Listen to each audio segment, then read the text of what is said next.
Ciao a tutti homebrewers e appassionati!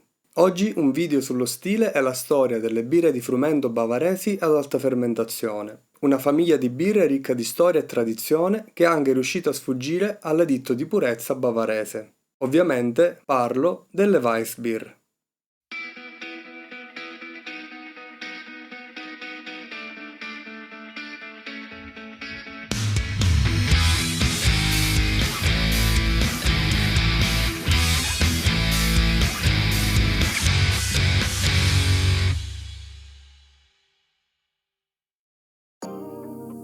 Con Weissbier o Weizenbier facciamo riferimento non ad uno stile ma ad una famiglia di birre molto diffuso, quello delle birre di frumento bavaresi. Da Weizen, appunto frumento, chiamate anche Weiss, che in tedesco significa bianco, per il colore pallido dato da un abbondante uso di malto di frumento, che le contraddistingueva dalle brewing beer dell'epoca, ma che a volte viene usato impropriamente in quanto esistono anche delle birre di frumento scure. Sebbene le birre di frumento fossero molto diffuse fin dal Medioevo, le Weissbier come le conosciamo oggi risalgono a circa 500 anni fa e pare che la loro origine sia avvenuta in Boemia, nell'attuale Repubblica Ceca, dove prima delle lager le birre prodotte erano prevalentemente ad alta fermentazione. Intorno al 1500 il duca Hans VI von Degenberg fondò il primo birrificio di birre di frumento a Schwarzach, vicino al confine con la Boemia. La prima birra prodotta era chiamata Boemisch Weissbier, birra bianca boema.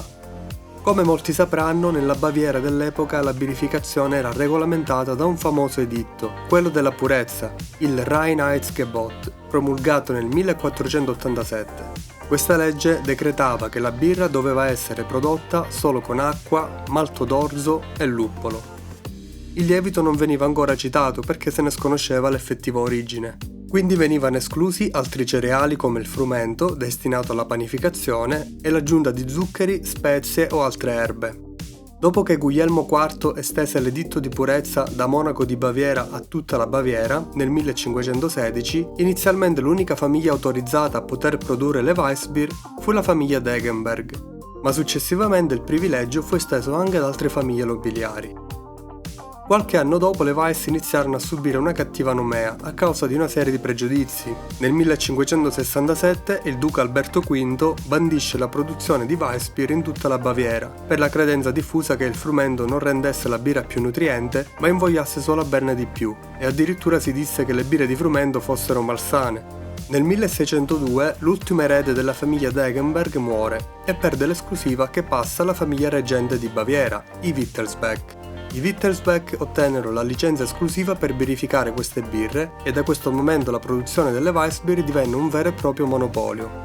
Nel 1600 i Wittelsbach costruirono birrifici in tutta la Baviera e raggiunsero il picco di vendite nel 1730. Il loro monopolio terminò nel 1798, quando fu concesso ad altri nobili e anche ai monasteri di produrre queste birre. Nel 1800 però le Weissbier subirono un calo di vendite e di interesse a scapito delle brewing beer, mentre nel nord le Berliner Weiss riscuotevano ancora grande successo. La rinascita di questo stile si deve a Georg Schneider e i suoi successori, che acquistarono diversi birrifici e locali a Monaco. Si dice che l'attuale ricetta della Schneider Weiss ricalchi quella del 1864, anche se molti passaggi e attrezzature sono certamente cambiati. Nel 1960 le Weissbier erano appena il 3% delle birre prodotte in Germania. Tra gli anni 70 e 90 le vendite crebbero tantissimo, passando dai 500.000 ettolitri fino ai 12 milioni del 2008. Oggi le Weissbier sono vendute in tutto il mondo e rappresentano il 9% delle birre prodotte in Germania. Il birrificio Schneider produce oggi tantissime varietà di Weissbier, partendo dalla chiara, la helle, alla Crystal, che è la versione filtrata, la Festweiss, che ricorda le Oktoberfest Beer ma in versione Weiss, la moderna Hopfenweiss, che è una versione particolarmente luppolata, caratteristica che la rende originale e innovativa rispetto alla tradizione. La Aventinus, che è una Weizen Dunkelbock, cioè una versione alcolica e di colore più scuro, la Leicht, che è una versione a bassa gradazione con 3,3% di alcol, e la versione alcol free con meno dello 0,5%. La più alcolica invece è la Eisbock, una birra di grande complessità che raggiunge il 12% di volume alcolico tramite un processo di concentrazione dell'alcol al freddo. ma la più iconica e tradizionale è l'Original, una Weissbier di colore ambrato chiaro. Questa è brassata con il 60% di malto di frumento, 39% di Pilsner e 1% di chocolate. L'ammostamento dura in totale 3 ore e prevede diversi step partendo da un machine a 35 gradi di 10 minuti, poi una sosta per l'acido ferulico di 10 minuti a 45 gradi, step fondamentale per creare il precursore dell'aroma di chiodi di garofano, il 4-vinyl guaiacolo. Segue un protein rest di 10 minuti a 50 gradi e si passa alla saccharificazione a 64 gradi. Qui parte poi il primo step di decozione, si completa con uno step a 75 gradi. Si passa poi a una filtrazione del mosto che dura ben 3 ore e al termine di questa il mosto viene acidificato con una miscela di lattobacilli e si va poi in bollitura. La bollitura dura 60 minuti, si aggiunge subito il luppolo Magnum e negli ultimi 10 minuti un Alert Out Tradition. Si raggiunge un amaro di soli 14 IBU e una densità iniziale di 1.052. Il lievito è proprio della casa, viene usato sempre il lievito fresco sulla Original e viene inoculato con un tasso di inoculo tra 6-7 milioni di cellule per millilitro. Il lievito viene inoculato a 16 gradi e viene lasciato salire fino a 22-23 gradi. Raggiunge un'attenuazione dell'80%. La fermentazione, come da tradizione per le Weiss, avviene in vasca aperta. In questo modo, non creandosi pressione sulla colonna di birra, il lievito produce più esteri e più fenoli. Per la Aventinus, più alcolica, viene usato invece il lievito già propagato da una cotta dell'Original, in modo da averlo più pronto e forte per fermentare una birra da una gradazione alcolica più alta. In genere si tende a usare sempre un lievito fresco. Il motivo alla base di questo è anche per scongiurare delle contaminazioni, perché facendo una fermentazione in vasca aperta, continuando a utilizzare lo stesso lievito, incrementa sempre di più il tasso di contaminazione che il lievito subisce. Il condizionamento in bottiglia avviene con lo Speise, cioè con mosto fresco. Nel caso di Schneider non è lo stesso mosto della birra, ma è uno Speise preparato appositamente per questo scopo. L'obiettivo è di 3,5 volumi di CO2 per litro di carbonazione. Una volta imbottigliata, la birra deve rimanere una settimana a 21 gradi e altre 2 a 10 gradi. Come ho accennato, esistono diverse declinazioni della famiglia delle Weissbier. Oltre alle più tradizionali e comuni Hefeweizen, cioè letteralmente birre di frumento con lievito che rimane in sospensione e non viene filtrato e contribuisce al carattere opalescente che però deriva principalmente dalle proteine del malto di frumento. Queste possono essere chiare come la Gutmann se non fanno uso di malti speciali o più ambrate come la Schneider Original e anche scure come le Dunkelweiss, o sarebbe meglio chiamarle Dunkelweizen perché altrimenti sarebbe come dire una birra bianca scura. Le Weizenbock, come la Aventinus invece, sono birre di frumento con una gradazione più alta e in genere anche un colore più carico. Sono inoltre molto celebri le versioni fatte con i malti affumicati, come le celebri Weissbier di Bamberga. Quelle filtrate invece si chiamano Kristallweizen. Tutte le Weissbier hanno in comune 2 fattori chiave importanti. L'uso del frumento maltato, spesso in percentuali tra il 45 e il 60%, ed il lievito, un ceppo particolare adatto per questo stile. Al di là di tutti gli accorgimenti sul grist e sull'ammostamento, le Weissbier sono birre fortemente caratterizzate dal lievito, quindi la scelta e la gestione del lievito e della fermentazione deve essere gestita al meglio. Lo stesso vale per le Kristallweizen, sebbene filtrate e limpide, hanno comunque un profilo aromatico che deriva dal lievito. Per il manuale BJCP ci sono solo 3 categorie: le Weissbier, le Dunkelweißbier e le Weizenbock.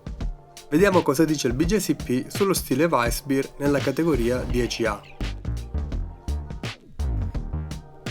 Impressioni generali.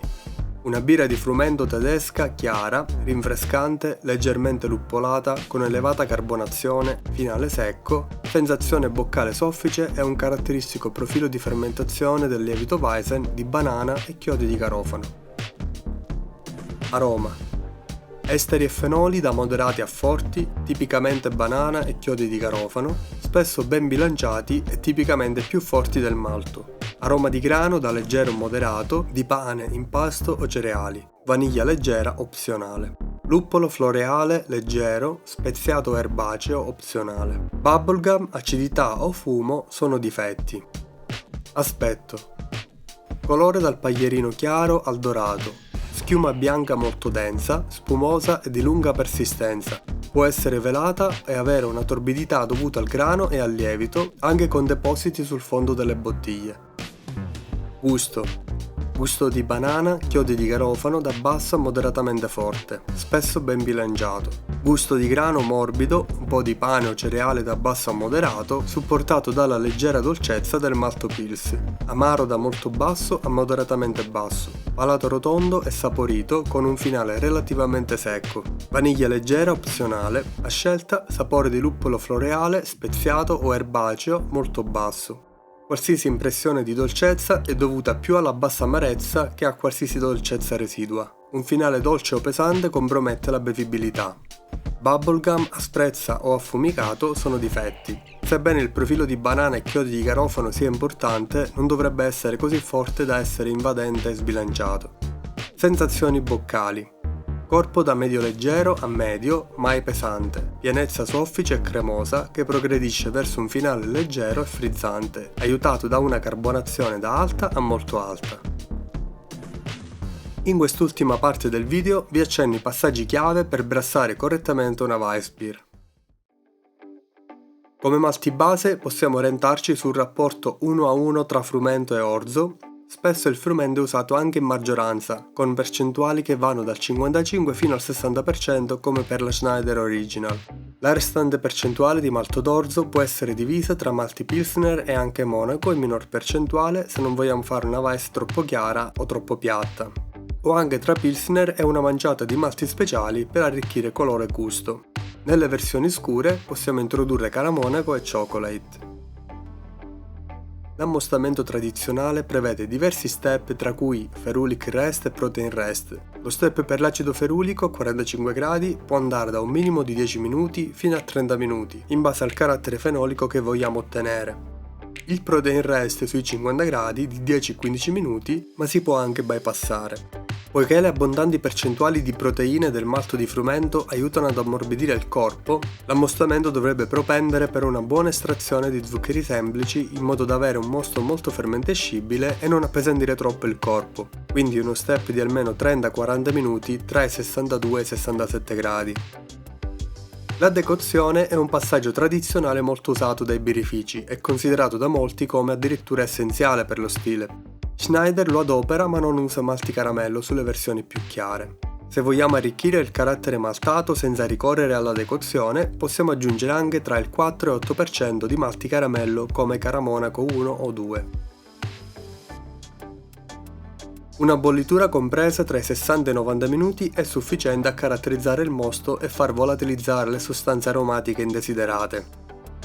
Per la luppolatura sono indicate varietà di luppoli nobili tedeschi con unica gettata in amaro a 60 minuti con obiettivo tra gli 8 e i 15 BU. Se vogliamo anche un tocco a meno 10 minuti può starci, ma l'aroma di luppolo è considerato opzionale e non deve certamente invadere il tipico bouquet fruttato e fenolico.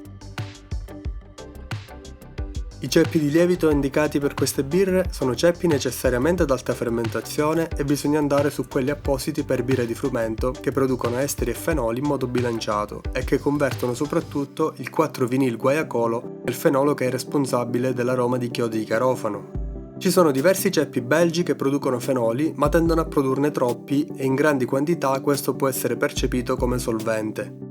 I fenoli prodotti devono stare in equilibrio con gli esteri, come l'isoamilacetato, e i ceppi più adatti producono anche lo stirene, che in combinazione con fenoli e alcoli dona un gradevole aroma di rosa.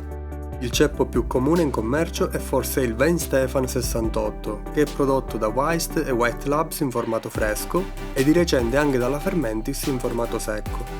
Una cosa importante per lo stile è che il lievito sia fresco, con il giusto tasso di inoculo, ma non oltre la seconda generazione. Riutilizzando lieviti di fermentazione precedenti, il ceppo si modifica e tende a produrre troppi fenoli. Alcuni birrifici comunque tendono a riutilizzarlo anche per diversi batch. Prima di parlare di fermentazione, facciamo un accenno al fermentatore. In questo stile, come anche per altri stili in cui sono importanti gli esteri, la geometria del fermentatore può fare la differenza. Un fermentatore più basso e largo espone una maggiore superficie di scambio che favorisce la fuoriuscita di CO2 e questo gli permette di produrre più esteri con un profilo aromatico più intenso. denso. Un fermentatore invece stretto e alto, come un fusto, impedisce questo scambio di gas e permette di ottenere un profilo aromatico più pulito e con meno esteri. Inoltre la ricerca ha mostrato che maggiori livelli di 4-vinil-guaiacolo si ottengono con una fermentazione aperta. Tantissimi birrifici in Baviera la adoperano ancora oggi. In casa è un'opzione valida, ma bisogna tener conto dell'eventualità che la birra possa contaminarsi con lieviti selvaggi presenti nell'ambiente o nella camera di fermentazione. Quindi se volete farla, valutate attentamente l'ambiente e metteteci in conto l'eventualità di una contaminazione indesiderata. Le temperature di fermentazione possono influire sull'equilibrio tra esteri e fenoli. In genere, nel range più basso si favoriscono i fenoli e in quello più alto gli esteri. Io suggerirei di stare nel mezzo, in media. Oppure potete portare il mosto al limite basso e lasciarlo salire spontaneamente e tumultuosa, controllando un eventuale rialzo eccessivo. Carbonazione generosa per questo stile, 3,5 volumi di CO2 per litro, assolutamente non sotto i 3, la rifermentazione in bottiglia totale o parziale è necessaria per raggiungere questi volumi. Una breve maturazione di 3-4 settimane è sufficiente per gli esempi a gradazione medio-bassa. Con questo termina questo video approfondimento storico e tecnico sulle Weissbier. Ho cercato di riassumere i punti chiave sulla storia e le tecniche dietro queste birre, ma c'è veramente tanto da aggiungere e su cui poter approfondire. Se volete saperne di più, vi consiglio di leggere questo libro, Le tue birre di frumento di Stan Hieronymus, da cui ho preso molte delle informazioni che avete visto e ascoltato. Per qualsiasi domanda scrivetemi sotto nei commenti e se vi piace questo genere di video, che è anche molto impegnativo da produrre, fatemi sapere il vostro feedback e se volete supportarmi lasciate un like, commentate sotto, magari scrivendo anche lo stile di birra su cui vorreste che io realizzassi un video analogo. E vi ricordo sempre di iscrivervi al canale se non l'avete ancora fatto e di attivare le notifiche. E ci vediamo al prossimo video.